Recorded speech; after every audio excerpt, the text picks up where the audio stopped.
Bueno, estamos estudiando una serie sobre la ¿qué? Teología de la última generación. Muy bien. Entonces, el sábado anterior tuvimos la clase número 2 de esta serie. Esta va a ser la clase número 3. Y como les comenté el sábado anterior, estábamos estudiando sobre la única definición de pecado. Pero como el tema era tan amplio, era bastante grande, teníamos que desarrollarlo en dos partes, dos secciones. Así que esta va a ser la parte 2. Va a ser que el título es el mismo, la única definición de pecado, parte 2. Vamos a tener una oración entonces para estudiar. Padre Celestial, te agradecemos porque un sábado más nos reunimos en este lugar para estudiar tu palabra y entender el mensaje adventista genuino. Amén. Ayúdanos a entender este mensaje, a ver las evidencias, grabarla en nuestro corazón, aplicarla a nuestra vida y también compartirlo con otros. Por Amén. Jesús, amén. Amén. Bueno, voy a hacer un resumen de los 5 puntos que vimos anteriormente en la clase del sábado pasado. Y dice aquí, en primer lugar vimos que el pecado es transgresión de la ley. Según el espíritu de profecía, esta es la única definición para el pecado que aparece en la Biblia. Ella dice 3 cosas muy significativas en cuanto a eso. Dice que es la verdadera definición, dice que es la única definición y dice que no existe otra definición. Así que 3 cosas: la verdadera, la única y que no existe otra. Recuerden eso. En el punto número 2 vimos que al que sabe hacer lo bueno y no lo hace, a ese es el que se le cuenta el pecado. Así que la culpa por el pecado solo se atribuye cuando hay luz, cuando hay conocimiento, cuando la mente sabe. O sea, la ignorancia es culpa de pecado. En el punto número 3, la concupiscencia no es pecado, fue lo que aprendimos.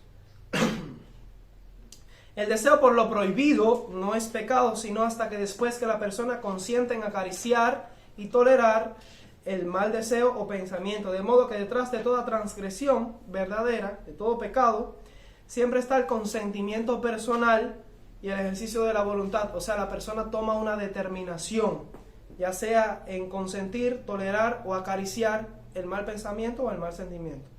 Punto número 4, vimos que cada uno morirá por su pecado. O sea, la culpa por el pecado es algo personal, no es algo que se entrelaza por medio de lazos sanguíneos, no es algo hereditario, no es algo que se transmite por la biología o por la ley de la herencia. El pecado es personal. Y punto número 5, no nacemos pecadores. Nadie nace pecador automáticamente. Hay una diferencia entre el mal, que es hereditario, y la culpa por el pecado. Y la diferencia está entre distinguir lo que es biológico, aquello sobre lo cual no tenemos responsabilidad, y aquello con lo que realmente sí tenemos responsabilidad, que es sobre lo cual tenemos una decisión de la voluntad.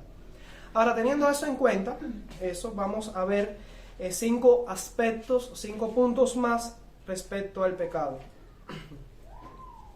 Punto número 6, porque en realidad son 10. El punto número 6, vamos a hablar acerca de la inocencia de los niños. Lo que dice la Biblia y lo que dice el espíritu de profecía sobre la inocencia de los niños. Ahora voy a comenzar recordándoles una cita de un teólogo, de un erudito adventista llamado Norman Galley. Esa cita la vimos en el tema anterior, pero bueno, voy a repetirla porque quiero que ustedes tomen esto como base para partir de aquí a ver lo que realmente enseña la Biblia. Este erudito Norman Galley, en una revista se llama Adventist Review, escribió un artículo que se lleva el título Modelo o Sustituto. ¿Importa cómo vemos a Jesús? En la página 13 él dice lo siguiente: pero la escritura va incluso más allá de los pensamientos, motivos y sentimientos que se esconden detrás de los actos externos de pecado, teniendo en cuenta nuestra naturaleza pecaminosa o predisposición a pecar. O sea, según él, el pecado abarca la naturaleza pecaminosa y nuestra predisposición a pecar. En otras palabras, sigue diciendo, según las escrituras, nacemos pecadores y sujetos a la muerte antes de violar la ley. Escuchen cómo él sigue argumentando esto. Si un bebé muere pocas horas o días después de nacer, todavía está sujeto a la muerte segunda, la muerte de condenación, aunque nunca haya quebrantado ningún mandamiento. Así que según este erudito, los bebés no son inocentes de pecado. Portan el pecado, nacen culpables. Si esto no fuera así, dice Norman Galley, entonces los bebés que murieran no necesitarían un salvador. Ahora, a diferencia de esto que plantea este erudito adventista, noten lo que dice la Biblia. Por ejemplo, en el Salmo 106, los versículos 37 y 38, dice: sacrificaron sus hijos y sus hijas a los demonios y derramaron la sangre inocente, la sangre de sus hijos y de sus hijas, que ofrecieron en sacrificio a los ídolos de Canaán, y la tierra fue contaminada con sangre. Esto fue una práctica terrible que se cometió en la historia. Y nótese como dice que llama aquí a la sangre de los pequeñitos, de los hijos y de sus hijas, dice la sangre inocente. Qué interesante eso. Miren lo que dice Jesús en Mateo 18, los versículos 2 y 3. Dice: y llamando Jesús a un niño, lo puso en medio de ellos y dijo: de cierto os digo que si no os volvéis y os hacéis como niños, no entraréis en el reino de los cielos. Ahora, qué interesante eso, ¿ves? Que si no regresamos, si no nos volvemos y nos hacemos como niños, no hay lugar para nosotros en el cielo. Así que esto es un requisito, una condición que pide el Evangelio, según las propias palabras de Cristo, para poder entrar al reino de los cielos. Ahora, ¿qué hay en un niño? ¿Qué tiene un niño que posee una cualidad que es un requisito para entrar en el reino de los cielos? De otra manera, sin ese requisito no entraremos en el reino de los cielos. Vamos a seguir estudiando eso. Mateo 19, 14 dice: pero Jesús dijo, esto es en otra ocasión: dejad a los niños venir a mí, y no se lo impidáis, porque de los tales es el reino de los cielos. Así que una vez más Jesús dice que de los niños es el reino de los cielos. ¿Por qué? Ahora quizás Pablo nos ayude a entender eso. Miren lo que dice 1 Corintios 14, 20. Y anoten esos versículos para que después lo estudien en la casa. 1 Corintios 14, 20 dice Pablo allí: hermanos, no seáis niños en el modo de pensar, sino sed niños en la malicia, pero maduros en el modo de pensar. Ahora comenzamos a entender por qué Jesús dice que si no os volvéis y os hacéis como niños, no entraréis en el reino de los cielos. Y es que los niños, ¿cómo son? Sin malicia, sin maldad. Dice: sed niños en la malicia. Los niños no tienen ese pensamiento corrompido en su naturaleza superior, en su mente, en su carácter. No tienen maldad. Ahora, ¿son culpables los niños de maldad, de pecado? Evidentemente no, porque los niños son sin malicia, sin maldad. No hay corrupción y malicia en sus mentes. Ahora vamos a ver qué más nos dice el espíritu de profecía, cómo lo entendió Elena de White. En esta cita aparece en Mensajes Selectos, tomo 3, la página 359, párrafo 1, leemos: sé que algunos ponían en duda aún si los hijitos de los padres creyentes se salvarían, porque ellos, los hijos, no han tenido ninguna prueba del carácter, ya que todos deben pasar por esa prueba para que se evalúe su carácter en base a las pruebas. Ahora, escuchen esto y traten de entenderlo. Según lo que plantea el espíritu de profecía, aquí lo que determina el destino de un individuo, de una persona, es su carácter. Se debe hacer una evaluación. Dios hace una evaluación del carácter de una persona, de un ser humano, antes de determinar su destino. Así que lo que determina si una persona es justa o es pecadora, si un hombre es justo o pecador, no es su herencia biológica, no es la carne, no es la naturaleza inferior, no es el cuerpo con el que nace, sino el desarrollo de su mente, los pensamientos que están en su mente, su comportamiento, sus hábitos, su conducta, si está en armonía o no con la ley de Dios. Es la evaluación de su carácter lo que determina su destino. Y como un bebé o un niño no ha tenido una prueba en el carácter, pues existía esa duda si se podía determinar o no la salvación de los bebés. Muchos ponían en duda si los bebés se salvaban. Algunos decían, aparentemente esta cita da a entender, que algunos adventistas entendían de que los niños, los bebés, pues no se salvaban.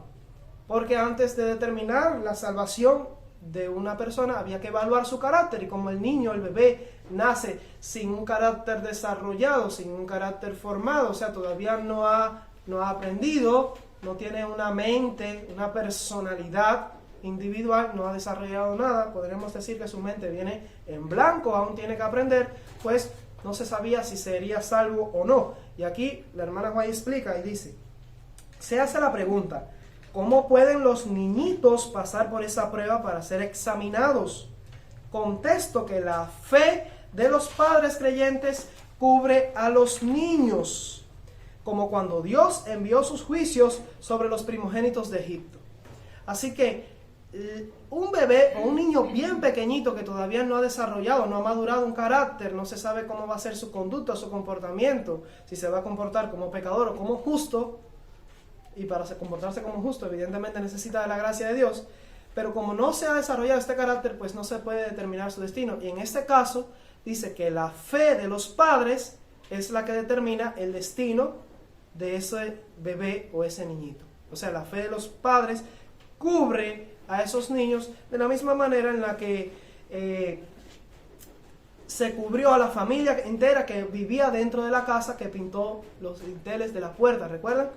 Cuando la muerte de los primogénitos en Egipto. Así, la fe de los padres cubre a esos niños. Así que si los padres son creyentes, si los padres son justos, por medio de la gracia, esos niños serán salvos, esos bebés serán salvos. Amén.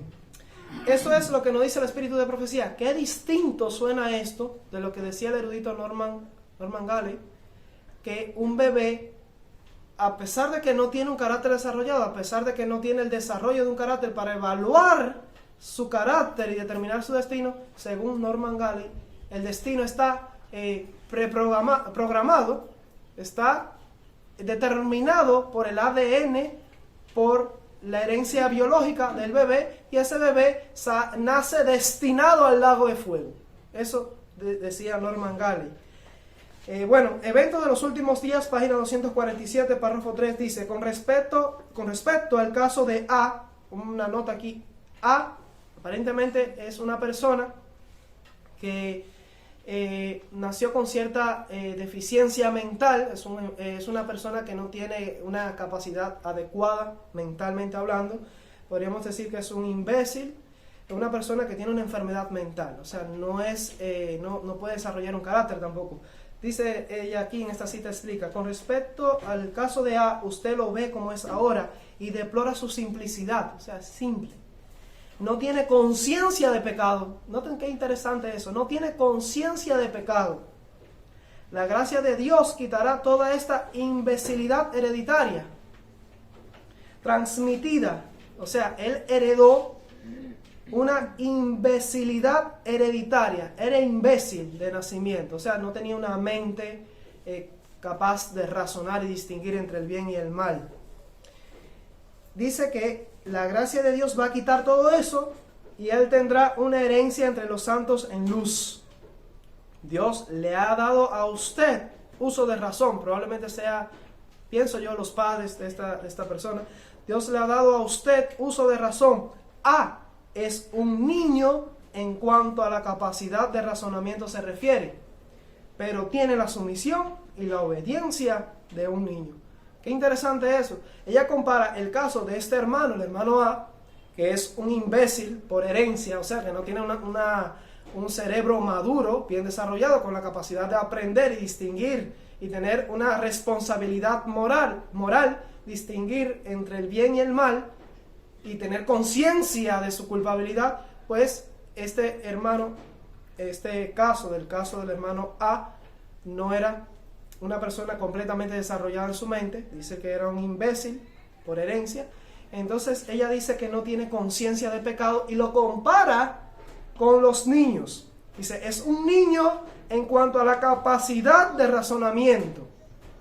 No puede razonar como un adulto, como una persona que va desarrollando su carácter. Así que, ¿qué opinión tenía la hermana White en cuanto a los niños? ¿Nacen pecadores? ¿Nacen culpables? ¿Nacen condenados? No. Ella decía que no tienen conciencia de pecado. Esto es lo que pensaba Elena de White en cuanto a los niños.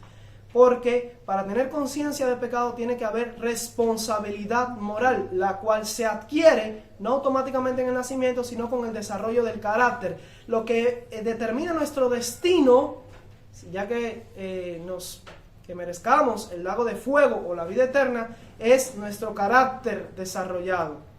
Si somos justos o pecadores, se evalúa en el carácter, en la mente, no en la herencia biológica. Si una persona, ustedes saben que hay personas que por su condición física pueden nacer y es lo que podríamos llamar, nosotros llamamos que son como un vegetal.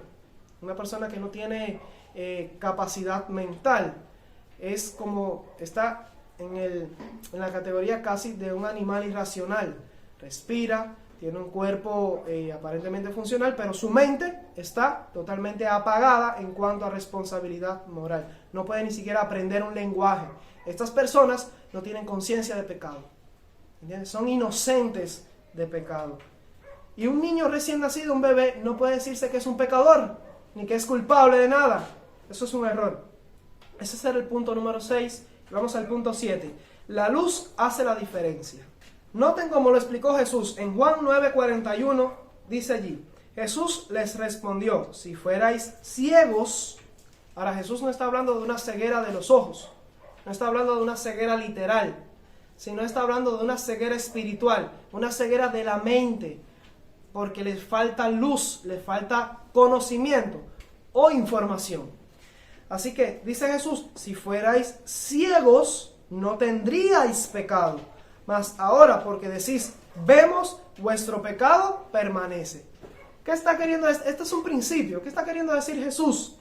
Que cuando hay desinformación, cuando hay ignorancia, cuando no se tiene la luz o el conocimiento, la persona no tiene pecado en esa área, ese ámbito. Podríamos citar, por ejemplo, a nuestros hermanos que no guardan el sábado. Los hermanos que no guardan el sábado, porque no conocen la verdad bíblica del sábado, no conocen que el sábado está vigente para los cristianos y no tienen ningún compromiso de guardar el sábado porque simplemente no se les ha revelado esta luz, pecan al violar el sábado. No, dice Jesús que no tienen pecado, o sea, no se le inculpa de pecado. ¿Por qué? Porque son ignorantes en esa área. Así que a la ausencia de luz, a la ausencia de información, no se inculpa de pecado, se exculpa de pecado. O sea, la persona es libre de esa falta, no tiene pecado. Así que, ¿qué podríamos decir de un bebé? Que no tiene ningún tipo de luz, ningún tipo de información porque no ha aprendido nada. ¿Se le puede atribuir pecado a un bebé o culpabilidad? Desde luego que no. En Juan 15:22 Jesús dice lo mismo, el mismo principio. Si yo no hubiera venido, dice Jesús, eso es Juan 15:22, si yo no hubiera venido ni les hubiera hablado, no tendrían pecado. Pero ahora no tienen excusa por su pecado. ¿Ven qué claro? Si yo nunca les hubiera dado la luz, no les hubiese hablado, no les hubiese transmitido la información, pues no serían culpables de pecado.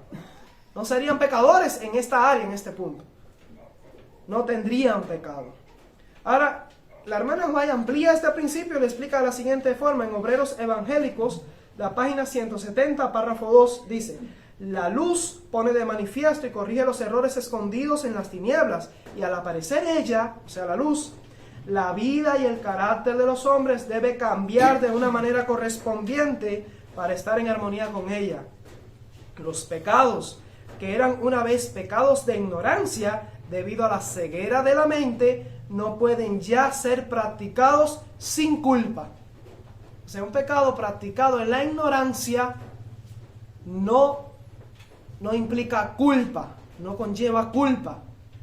¿Entienden? Es un pecado por ignorancia. Los pecados que se practican por falta de conocimiento, por falta de información, incluso algunas personas que por conducta o práctica podríamos decir que son idólatras, pero ni siquiera lo saben que son idólatras porque no se le ha dado la información, no se le ha mostrado la voluntad de Dios en cuanto a esta área, pues Dios pasa por alto ese pecado.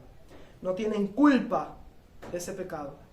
Es luego que se le da la luz, que se le muestra la verdad, se le muestra la información, se les habla respecto al asunto y ellos lo comprenden a plenitud, que si continúan en la práctica, entonces allí sí ya tienen culpa por el pecado. Solo cuando entienden, cuando entonces pueden tener una responsabilidad moral por la luz que han adquirido. Pero un bebé no tiene ningún tipo de luz, en primer lugar, no tiene información, no tiene conocimiento y tampoco responsabilidad moral, por lo tanto no se le puede atribuir culpa ni pecado de ningún tipo. Eventos de los últimos días, página 185, párrafo 3, dice: nadie será condenado por no haber prestado atención a la luz y al conocimiento que nunca tuvo y que no pudo obtener. ¿Es que claro? Nadie será condenado por no haber prestado atención a la luz y al conocimiento que nunca tuvo y que no pudo obtener. Muchos se van a perder y van a ser condenados, pero no por aquellas cosas que no supieron, sino por las que sí entendieron, sí supieron, tenían responsabilidad sobre ello y decidieron actuar en rebelión a esa luz. La siguiente cita también aparece en el libro de Eventos de los Últimos Días, página 185, párrafo 5, dice: no seremos considerados como responsables por la luz que no ha llegado a nuestra percepción, que no la hemos entendido, que no la hemos aprendido, sino por la que hemos resistido y rechazado. Un hombre no puede posicionarse de la verdad que nunca se le ha presentado y por lo tanto no podrá ser condenado por la luz que nunca tuvo. No puede ser condenado, no puede ser culpable. ¿Cómo pues entonces puede algún erudito, por mucho que se llame o se considere adventista, creer que un bebé nace condenado y culpable y destinado al lago de fuego, aunque no haya cometido nunca una violación? Esto no cuadra. Estas dos formas de ver el evangelio no coinciden. Punto número 8. Dios pasa por alto la ignorancia, que de hecho lo hemos estado analizando ya, pero se ve claramente allí en Hechos 17:30, lo dice textualmente. Hechos 17:30 dice: pero Dios, habiendo pasado por alto los tiempos de esta ignorancia, ahora manda a todos los hombres en todo lugar que se arrepientan. Así que hace Dios con nuestra ignorancia, la pasa por alto, no la tiene en cuenta, no nos inculpa de pecado, los pecados que cometimos en ignorancia. Sobre eso, el conflicto de los siglos, página 27, párrafo 1, dice: había todavía muchos judíos que ignoraban lo que había sido el carácter y la obra de Cristo. O sea, después que Cristo regresó al cielo, después que Cristo presentó su obra, había muchos judíos que eran hijos. Imagínense, piensen ustedes en un nietecito de Anás y de Caifás. Anás y Caifás tienen descendencia y sus nietecitos no sabían lo que hicieron sus abuelos al influenciar para crucificar a Cristo. Esos nietecitos eran culpables por Anás y Caifás. Escuchen esta cita como lo explica con claridad. Dice: y los hijos no habían tenido las oportunidades ni visto la luz que sus padres habían rechazado. Los hijos no fueron condenados por los pecados de sus padres, pero cuando, conociendo ya plenamente la luz que fuera dada a sus padres, rechazaron la luz adicional que a ellos mismos les fuera concedida, entonces se hicieron cómplices de los pecados de sus padres y colmaron la medida de su iniquidad. ¿Se dieron cuenta cómo funciona la justicia de Dios en cuanto a la atribución de pecado y de culpa? Los hijos no son culpables por los pecados de sus padres. Solo después que ellos conocieron la luz que les fue dada a sus padres y rechazaron la luz adicional, o sea, el mensaje que se les estaba comunicando, fue entonces cuando se hicieron cómplices o culpables de los pecados de sus padres y colmaron la medida de su iniquidad. Entonces es cuando se entiende, cuando se recibe la luz, cuando hay responsabilidad y entonces se repite el pecado que cometió mi padre, entonces ahí yo soy culpable. Pero nadie hereda el pecado de sus padres. Consejos sobre la salud, página 80, párrafo 2 dice: los que usan tabaco, hablando sobre los que usan tabaco, escuchen eso: Dios es misericordioso con los que practican este pernicioso hábito, ignorantes del mal que les causa. Pero cuando el asunto se les presenta en su verdadera luz, si continúan practicando su degradante vicio, entonces son considerados culpables delante del Señor. Así que una persona puede estar fumando tabaco y no ser culpable de ese pecado. Y muchos pioneros, cuando se descubrió el mensaje adventista, fumaban tabaco, pero no sabían lo que hacían.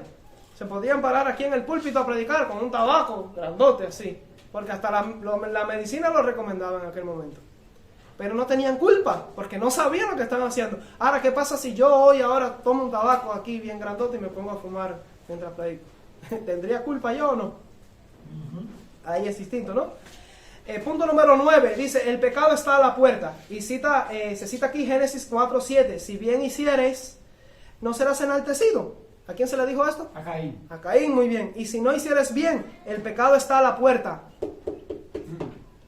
¿Cómo está el pecado? A la puerta, ¿Tocando la puerta de qué? tu corazón. Con todo esto, a ti será su deseo y tú te enseñorearás de él. Aquí se muestra en este pasaje el pecado como una fiera acechando a la puerta para apoderarse de su víctima. El pecado está esperando su oportunidad para apoderarse de nuestra mente. Así es presentado el pecado en la Biblia. Es algo que podemos evitar. Podemos cerrarle la puerta y no dejarlo entrar. El pecado no tiene por qué vencernos. Aunque espera su oportunidad, está en nuestras facultades decidir no dejarlo entrar. ¿Me entienden? Punto número 10. No hay excusa para el pecado.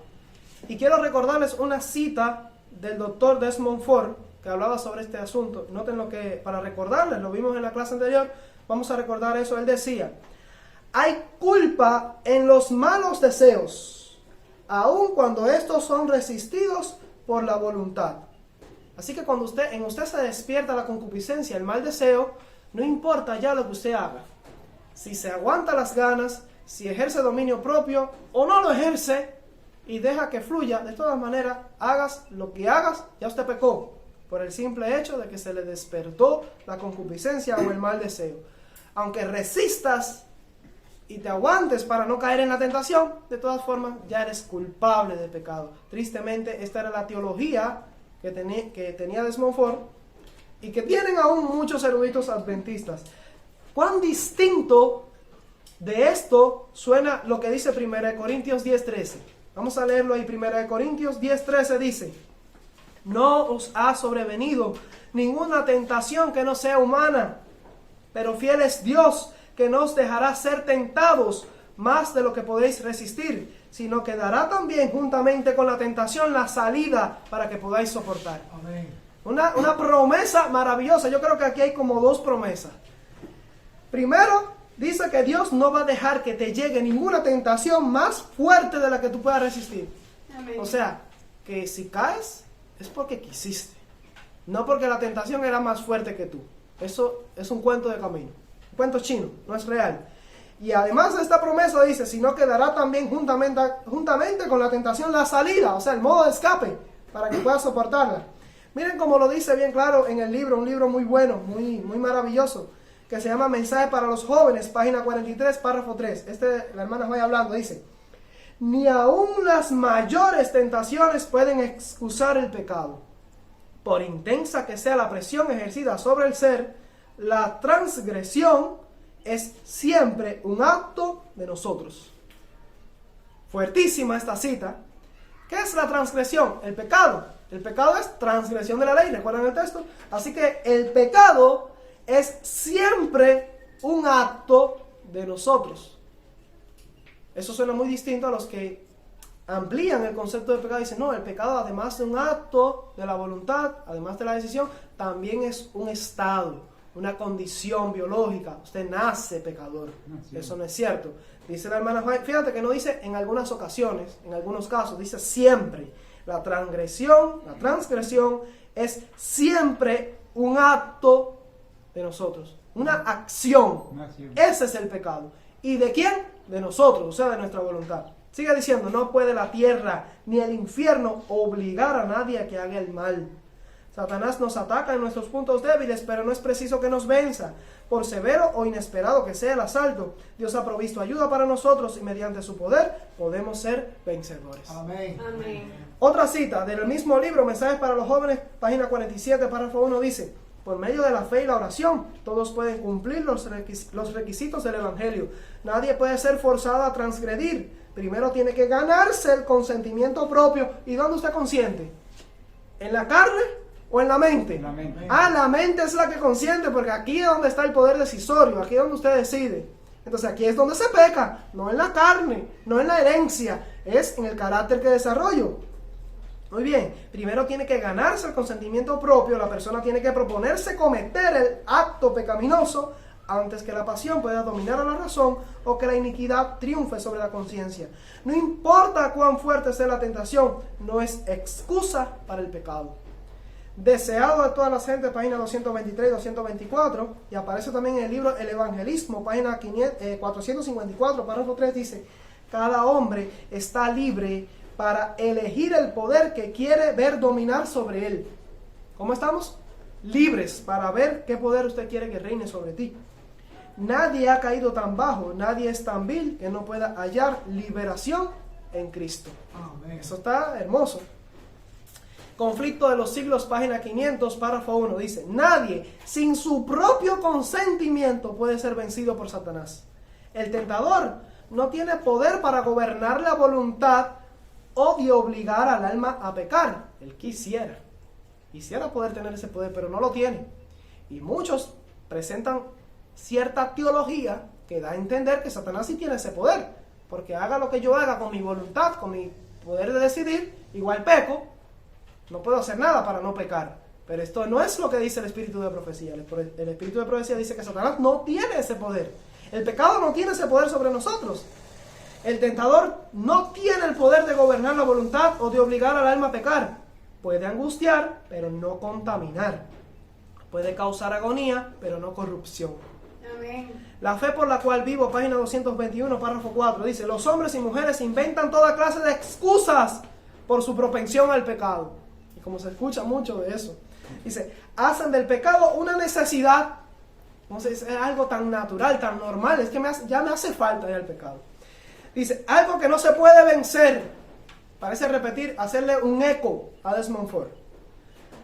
Hablando de lo que mucha gente inventa por ahí, excusas. Dice, pero el pecado no es una necesidad, dice Leonard White.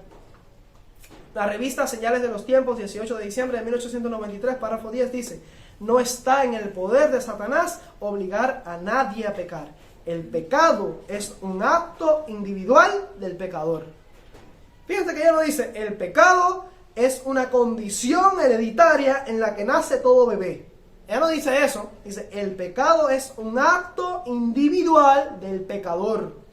Antes de que el pecado exista en el corazón, debe darse el consentimiento de la voluntad o el permiso.